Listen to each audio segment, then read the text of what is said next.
Vinayaka missions Kirupananda Variyar engineering college Salem campus 2026-27 கல்வியாண்டிற்கான admission நடைபெறுகிறது. சர்வதேச போதைப்பொருள் ஒழிப்பு தினத்தை முன்னிட்டு சென்னை காமராஜர் சாலையில் விழிப்புணர்வு மாரத்தான் ஓட்டத்தை தொடங்கி வைத்து முதல்வர் விஜய் அதில் பங்கேற்றிருக்கிறார். அந்த காட்சிகளை பார்த்து வருகிறோம். தொடரும் தகவல்களை வழங்குவதற்காக செய்தியாளர் சுரேஷ்குமார் இணைப்பில் இருக்கிறார். சுரேஷ்குமார், இந்த விழிப்புணர்வு மாரத்தான் ஓட்டத்தில் முதல்வரும் பங்கேற்றிருக்கிறார். காமராஜர் சாலையில மாரத்தான் ஓட்டம் தொடங்கி எங்கே நிறைவடைகிறது, என்ன தகவல்? பிரியா, இன்று சென்னையில் ஒரு முக்கியமான நிகழ்வு நடந்து கொண்டிருக்கிறது. அதாவது தமிழ்நாடு முதலமைச்சர் விஜய் அவர்கள் பங்கேற்றிருக்கக்கூடிய இந்த விழிப்புணர்வு ஓட்டம் என்பது காமராஜர் சாலையில் நடந்து கொண்டிருக்கிறது. தற்பொழுது முதலமைச்சர் தலைமையில் சுமார் 5000 முதல் 10,000 மேற்பட்ட இளைஞர்கள், கல்லூரி மாணவிகள் உட்பட பல்வேறு துறையை சேர்ந்தவர்கள், காவல்துறையினர் உட்பட பலரும் இந்த பங்கேற்கக்கூடிய இந்த விழிப்புணர்வு ஓட்டம் என்பது நடைபெற்று வருகிறது. குறிப்பாக நாம் பார்த்தோம் என்றால், இந்த போதைப் பொருளுக்கு எதிராக இந்த விழிப்புணர்வு ஏற்படுத்தும் வகையில் தான் இந்த விழிப்புணர்வு ஓட்டம் நடந்து வருகிறது. தமிழ்நாடு முதலமைச்சர் அவர்கள் விழிப்புணர்வு ஓட்டத்தை அண்ணா நினைவிடம் அருகே தொடங்கி வைத்தார். சற்று நேரத்துக்கு முன்பு தொடங்கி வைத்து விழிப்புணர்வு உறுதிமொழியும் எடுத்துக்கொண்டார். அதாவது தமிழகத்தில் போதைப் பொருட்களை வேறறுக்க வேண்டும் என்ற வகையில் ஒரு விழிப்புணர்வு உறுதிமொழியும் தமிழ்நாடு முதலமைச்சர் தலைமையில் அங்கிருந்த இளைஞர்கள் எல்லோரும் எடுத்துக்கொண்டனர். அதைத் தொடர்ந்து காமராஜர் சாலையில் நடக்கக்கூடிய இந்த விழிப்புணர்வு ஓட்டத்தில் தமிழ்நாடு முதலமைச்சர் தலைமையில் அமைச்சர்கள் என் ஆனந்த், அதேபோன்று ஆதவ அர்ஜுனா, வெங்கட்ரமணன், அதே போல மரியவர்தன் உள்ளிட்ட அமைச்சர்களும், சட்டமன்ற உறுப்பினர்கள், காவல்துறை அதிகாரிகள், அதே அரசு அதிகாரிகள் உட்பட பலரும் இந்த ஓட்டத்தில் பங்கேற்றிருக்கிறார்கள். காமராஜர் சாலையில் அண்ணா நினைவிடம் அருகே தொடங்கிய இந்த ஓட்டம் என்பது நேரடியாக கலங்கரை விளக்கம் நோக்கி செல்கிறார்கள். கலங்கரை விளக்கத்துக்கு முன்பாக இருக்கக்கூடிய ஔவையார் சிலை வரை ஓடக்கூடிய இந்த ஓட்டம் அங்கிருந்து திரும்பி மீட்டப்படியே காமராஜர் சாலையில் திரும்புகிறார்கள். திரும்பி அண்ணா சதுக்கத்தை கடந்து தீவுக்கடலில் இந்த விழிப்புணர்வு ஓட்டம் என்பது நிறைவடைகிறது. தமிழ்நாடு முதலமைச்சர் பங்கேற்றிருப்பதால் பலரும் உற்சாகத்தோடு இந்த விழிப்புணர்வு ஓட்டத்தில் கலந்து கொண்டு ஓடிக்கொண்டிருக்கிறார்கள். குறிப்பாக பார்த்தோம்னா சுமார் 5.6 கிலோமீட்டர், ஏறத்தாழ 5.5 கிலோமீட்டர் தொலைவிற்கு இந்த விழிப்புணர்வு ஓட்டம் நடைபெறுகிறது. தமிழ்நாடு விளையாட்டு துறையின் சார்பில் நடைபெறக்கூடிய இந்த விழிப்புணர்வு ஓட்டத்தில் ஏராளமானோர் நேற்றைய தினமே பங்கேற்பதற்காக முன்பதிவினை செய்வதற்காக கூறுகிறார்கள். சுமார் 10,000 மேற்பட்ட இளைஞர்கள் முன்பதிவு செய்வதற்காகவும் அவர்களிடம் காலை 4 மணியிலிருந்து 6 மணிக்குள்ளாக காமராஜர் சாலையை வந்து அடைந்திருந்த நிலையில் தற்போது சற்று முன்பாக சுமார் 6:15 மணி அளவில் தமிழ்நாடு முதலமைச்சர் அவர்கள் இந்த விழிப்புணர்வு ஓட்டத்தை தொடங்கி வைத்து அவரும் பங்கேற்றிருப்பதால் பொதுமக்களும் உற்சாகமாக இந்த விழிப்புணர்வு ஓட்டத்தை பார்த்துக் கொண்டிருக்கிறார்கள். காமராஜர் சாலையினுடைய இருபுறங்களிலும் பொதுமக்களும் காத்திருந்து விழிப்புணர்வு ஓட்டத்திற்கு ஆதரவு தெரிவித்து வருகிறார்கள். பிரியா, முதல்வரின் தலைமையில் நடக்கும் இந்த விழிப்புணர்வு மாரத்தான் ஓட்டத்தில் பல்வேறு தரப்பினரும் பங்கேற்றிருக்காங்க. என்னென்ன ஏற்பாடுகள் இந்த மாரத்தான் ஓட்டத்தில் பங்கேற்பாளர்களுக்கு செய்யப்பட்டிருக்கு அப்படின்னு குறிப்பிடுங்க சுரேஷ்குமார். பிரியா, குறிப்பாக பார்த்தோம் என்றால் அதிகாலை நேரத்தில், அதாவது காலை சூரிய உதயம் நடைபெறக்கூடிய இந்த நேரத்தில் நடைபெறக்கூடிய இந்த விழிப்புணர்வு ஓட்டத்தில் பங்கேற்பதற்காக சென்னை நகரின் பல்வேறு பகுதியிலிருந்தும் ஏராளமான இளைஞர்கள், கல்லூரி மாணவிகள் அதிக அளவு வருகிறார்கள். அவர்கள் வரக்கூடிய நிலையில் இந்த விழிப்புணர்வு ஓட்டம் நடக்கக்கூடிய காமராஜர் சாலை முழுவதுமே போக்குவரத்து என்பது தடை செய்யப்பட்டு ஓட்டப்போட்டி, அதாவது இந்த விழிப்புணர்வு ஓட்டம் நடக்கக்கூடியவர்கள் பங்கேற்பவர்கள் மட்டுமே செல்லும் வகையில் ஏற்பாடுகள் செய்யப்பட்டிருந்தது. குறிப்பாக காமராஜர் சாலை நோக்கி வரக்கூடிய அனைத்து சாலைகளும் காவல்துறையினர் தடுப்புகளை ஏற்படுத்தி வாகனங்கள் செல்லும் வகையில் தடுத்து நிறுத்தினர். அதே வேளையில் இந்த போட்டியில், இந்த ஓட்ட விழிப்புணர்வு போட்டியில் பங்கேற்கக்கூடியவர்களுக்கு நேப்பியர் பாலம் பகுதி வழியாக பொதுமக்கள் இந்த விழிப்புணர்வு நிகழ்ச்சியில் பங்கேற்கக்கூடியவர் செல்லும் வகையில் அதற்கான வழிகாட்டுதல்களை காவல்துறை வழங்கியிருந்தனர். இந்த நிலையில் காமராஜர் சாலை முழுவதுமே காவல்துறையினுடைய கட்டுப்பாட்டின் கீழ் கொண்டு வரப்பட்டிருக்கிறது. ஓட்டப் போட்டியில் பங்கேற்றவர்களுக்கு டி-ஷர்ட் ஆடை என்பது வழங்கப்பட்டிருக்கிறது. அதில் ஆன்டி ட்ரக் ரன் 2026 என்ற வகையிலும் ஒரு விழிப்புணர்வு வாசகங்கள் அடங்கி எழுதப்பட்டிருக்கிறது. அதாவது இந்த ட்ரக்குக்கு எதிரான ஒரு விழிப்புணர்வு பொதுமக்களுடன் சென்றடைய வேண்டும் என்பதற்காக இந்த டி-ஷர்ட்டில் அடங்கி இருக்கிறது. அதே வேளையில் முதலமைச்சர் பங்கேற்றிருப்பதால் இந்த பகுதி முழுவதுமே காவல்துறை பாதுகாப்பு ஏற்பாடுகள் செய்யப்பட்டிருக்கிறது.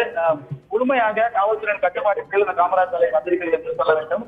அதே வேளையில் ஓடக்கூடியவர்கள் சற்று ஓய்வு தேவைப்பட்டால் ஓய்வு எடுப்பதற்கு அங்கே தேவையான ஏற்பாடுகளை செய்து கூறுகிறார்கள். அதே போன்று அவர்களுக்கு எனர்ஜிக்காக இந்த ORS போன்ற கரைசல்களை வைத்து தெரிவித்தார்கள்.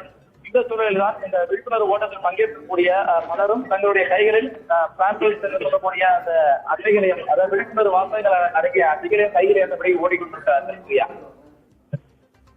சென்னை காமராஜர் சாலையில தொடங்கிய இந்த விழிப்புணர்வு மாரத்தான் ஓட்டம் தீவுத்திடலில் நிறைவடைய இருக்கு அப்படின்னு குறிப்பிட்டீங்க. 5.5 கிலோமீட்டர் அளவுக்கு இந்த மாரத்தான் ஓட்டப்பந்தயம் நடக்க இருக்கு. ஓட்டப்பந்தயம் முழுவதிலுமே முதல்வர் பங்கேற்க இருக்காரா? அது குறித்த தகவல் இருக்கா சுரேஷ்? பிரியா, நாம் பார்த்தமென்றால் இன்று காலை நீலாங்கரை இல்லத்திலிருந்து தமிழ்நாடு முதலமைச்சர் அவர்கள் புறப்பட்டு இந்த போட்டி தொடங்கக்கூடிய அண்ணா நினைவிடம் அருகே வந்தடைந்த முதலமைச்சர் நேரடியாக வேலைக்கு சென்று ஆன்டி ட்ரக்ஸுக்கு எதிரான அந்த விழிப்புணர்வு கையெழுத்திடும் அந்த பலகையில் தனது கையெழுத்தை பதிவு செய்தார். அதன் பிறகுதான் முதலமைச்சர் அவர்கள் கொடியை அசைத்து இந்த ஓட்டப்பொடியை தொடங்கி வைத்தார். பொதுமக்கள் அங்கு பங்கேற்றவர்கள் யாரும் எதிர்பார்க்காத நிலையில் முதலமைச்சரே இந்த ஓட்ட போட்டியில் பங்கேற்று அவரும் விழிப்புணர்வு ஓட்டத்தை பங்கேற்று ஓடிக்கொண்டிருக்கிறார். அதனால் பலரும் இங்கு பங்கேற்றிருக்கக்கூடிய இளைஞர்கள் பலரும் உற்சாகம் அடைந்திருக்கிறார்கள் என்றே சொல்ல வேண்டும். தொடர்ந்து ஆயிரக்கணக்கான இளைஞர்களும் இளம் பெண்களும் இந்த ஓட்டப் போட்டியில் பங்கேற்று ஓடிக்கொண்டிருக்கிறார்கள். பொதுமக்களும் ஆர்வமாக இதில் பங்கேற்றிருக்கிறார்கள். தமிழ்நாடு முதலமைச்சர் அவர்கள் காமராஜர் சாலையில் தொடங்கிய இந்த விழிப்புணர்வு ஓட்டத்தில் தொடர்ந்து உழைப்பாளர் சிலை, அதே போன்று கண்ணகி சிலை வழியாக அவையார் சிலை நோக்கி ஓடிக்கொண்டிருக்கிறார் முதலமைச்சர் அவர்கள். அவர்கள் பின்னால் ஏராளமான இளைஞர்கள் பங்கேற்றிருக்கிறார்கள். அவர்களும் ஓடிக்கொண்டிருக்கிறார்கள். தற்போது வரையிலும் தொடங்கிய இடத்தை கடந்து வரிசலாக அணியணியாக ஓடிக்கொண்டிருப்பதை நாம் பார்க்க முடிகிறது. தமிழ்நாடு முதலமைச்சர் அவர்கள் முழுமையாக இந்த ஓட்டத்தில் விழிப்புணர்வு ஓட்டத்தில் பங்கேற்பார்கள் என்றே தகவல் தெரிவிக்கிறார்கள். இருந்தாலும் தற்போதைய நிலையில் கண்ணகி சிலையை கடந்து ஓடிக்கொண்டிருக்கக்கூடிய வேளையில் மீண்டும் தீவுத்திடல் வரையில் அதே சாலையில் அருகே இருக்கக்கூடிய காமராஜர் சாலையிலே அதே முதலமைச்சர் தலைமையிலான இந்த விழிப்புணர்வு ஓட்டத்தில் பங்கேற்று வருவார்கள் என்று தெரிவிக்கிறார்கள். ஆகவே முழுமையாக தீவுத்திடல் வரையில் ஓட்டம் என்பது ஓடிக்கொண்டிருக்கக்கூடிய வேலை தீவுத்திடலும் நிறைவடைய இருக்கிறது. ஆனால் முதலமைச்சர் அவர்கள் அவையார் சிலை வரை சென்றுவிட்டு அங்கிருந்து புறப்பட வாய்ப்பு இருப்பதாக கூறுகிறார்கள். போட்டியில் பங்கேற்றவர்கள் மற்றவர்கள் மட்டுமே தீவுத்திடலை வந்தடைய வாய்ப்பு இருப்பதாக கூறுகிறார்கள். ஆகவே பாதி தொலைவு, அதாவது சாலையினுடைய ஒரு புறம் செல்லக்கூடிய இந்த விழிப்புணர்வு ஓட்டம் என்பது அவையார் சிலையில் திரும்பும் வகையில் இருக்கிறது. ஆகவே அந்த திரும்பும் இடம் வரையில் தமிழ்நாடு முதலமைச்சர் அவர்கள் ஓடக்கூடிய வாய்ப்பு இருப்பதாக கூறுகிறார்கள். அதே வேளையில் தீவுத்திடலை அடையும் பொழுது அந்த இடத்தில் பங்கேற்றவர்கள் மட்டும் வருவதற்கான வாய்ப்பு இருப்பதாக கூறுகிறார்கள். சரியா? விழிப்புணர்வு மாரத்தான் ஓட்டத்தையொட்டி எங்கு தொடங்கி எங்கு நிறைவடைகிறது, அதற்காக என்னென்ன ஏற்பாடுகள் செய்யப்பட்டிருக்கு அப்படின்னு குறிப்பிட்டீங்க சுரேஷ். காவல்துறை தரப்பிலிருந்து இந்த விழிப்புணர்வு மாரத்தான் ஓட்டத்திற்காக போக்குவரத்துல என்னென்ன மாற்றங்கள் மேற்கொள்ளப்பட்டிருக்கு அப்படின்னு குறிப்பிடுங்க. பிரியா, நாம் பார்த்தோம் என்றால் இந்த காமராஜர் சாலை என்பது எப்பொழுதும் பரபரப்பாக காணப்படக்கூடிய ஒரு சாலை. அதே வேளையில் இது போன்ற மாரத்தான் போட்டிகள், விழிப்புணர்வு ஓட்டங்கள் போன்றவை நடக்கக்கூடிய ஒரு சாலையாகவும் இருக்கிறது. அதனால்தான் அதிகாலை நேரத்தில் இதற்கான அனுமதி என்பது வழங்கப்படும். அதே போலதான் இன்று காலை, அதாவது அதிகாலை நேரத்திலேயே பங்கேற்பவர்கள் எல்லாம் வருகின்ற நிலையில் தமிழ்நாடு முதலமைச்சர் சுமார் 6:15 மணி அளவில் இந்த ஓட்டப்போட்டியை தொடங்கி வைத்து பங்கேற்றிருக்கிறார். ஆகவே இந்த ஒரு மணி நேரத்துக்கு இந்த சாலையில் எந்த விதமான போக்குவரத்துக்கும் அனுமதி இல்லை என காவல்துறை தரப்பில் தெரிவிக்கப்பட்டிருக்கிறது. குறிப்பாக காமராஜர் சாலையை நோக்கி வரக்கூடிய அனைத்து இணைப்பு சாலைகளிலுமே காவல்துறையினர் தடுப்புகளை ஏற்படுத்தி இருக்கிறார்கள். முழுமையாக இந்த விழிப்புணர்வு ஓட்டத்தில் பங்கேற்றவர்கள் எந்த சிரமமும் இல்லாமல் ஓடி சென்று திரும்பி தீவுத்திடலை அடையும் வகையில் இந்த ஏற்பாடுகள் என்பது காவல்துறை தரப்பில் செய்யப்பட்டிருக்கிறது. ஆகவே கலைஞர் விளக்கம் பகுதியிலிருந்து எந்த வாகனமும் காமராஜர் சாலை உள்ளே நுழைவதற்கு அனுமதி இல்லை என்று மறுக்கப்பட்டிருக்கிறது. அதே போன்று வார் நினைவிடம், அதாவது போர் நினைவிடம் இருக்கக்கூடிய அந்த பகுதிக்கு முன்பாகவே போக்குவரத்து வாகனங்கள் என்பது அனைத்துமே நிறுத்தப்பட்டிருக்கிறது. ஆகவே இந்த சாலைகள் முழுவதும் போக்குவரத்துக்கு தடை செய்யப்பட்ட பகுதியாக மாற்றப்பட்டிருக்கிறது. இருந்தாலும் இன்னும் சுமார் 1 மணி நேரம் இந்த விழிப்புணர்வு ஓட்டம் நடைபெறும் முடியும் வரையில் இந்த வழியாக எந்த வாகனம் அனுமதிக்கப்படாது என காவல்துறை தரப்பில் தெரிவிக்கப்பட்டிருக்கிறது. தொடர்ந்து விழிப்புணர்வு ஓடக்கூடிய பங்கேற்பாளர்கள் ஓடிக்கொண்டே இருக்கிறார்கள். ஆகவே இவர்கள் எல்லாரும் இந்த காமராஜர் சாலையில் முழுமையாக அவையார் சிலை வரை சென்று மீண்டும் திரும்பி தீவுத்திடல் வரை வந்து நிறைவடையும் வரையில் இந்த வழியாக போக்குவரத்துக்கு தடை என்பது இருக்கும் என தெரிவிக்கிறார்கள்.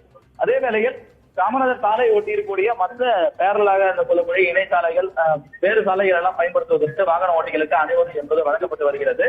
காமராஜர் சாலையில் தற்போது நிலையில் ஓடிக்கொண்டிருக்கக்கூடிய இந்த விழிப்புணர்வு ஓட்டத்தில் பங்கேற்று வருவர்கள் முழுமையாக தீவுத்திடலை அடையும் வரை இந்த போக்குவரத்து தடை என்பது இருக்கும் என தெரிவிக்கிறார்கள். சரியா?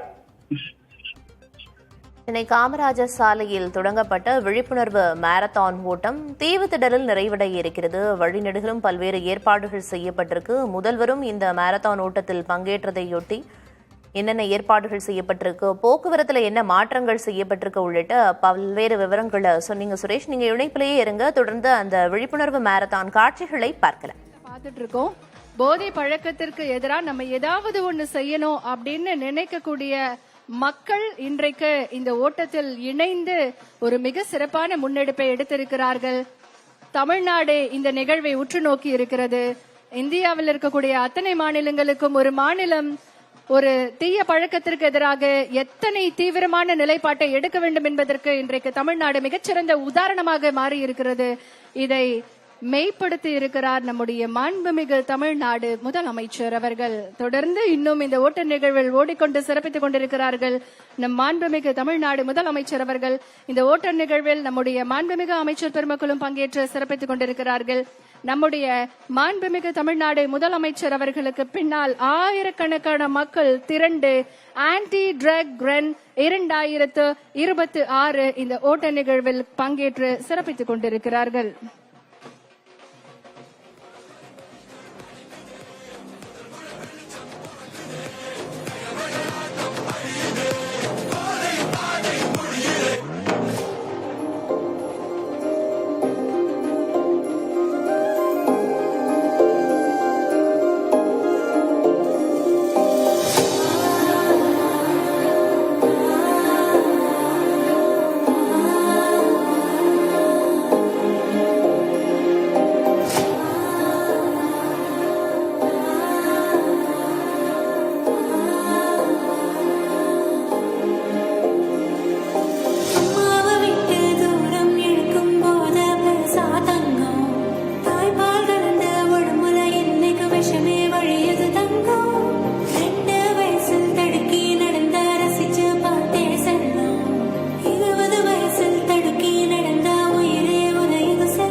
Vinayaka missions Kirupananda Variyar engineering college Salem campus 2026-27 கல்வியாண்டிற்கான அட்மிஷன் நடைபெறுகிறது.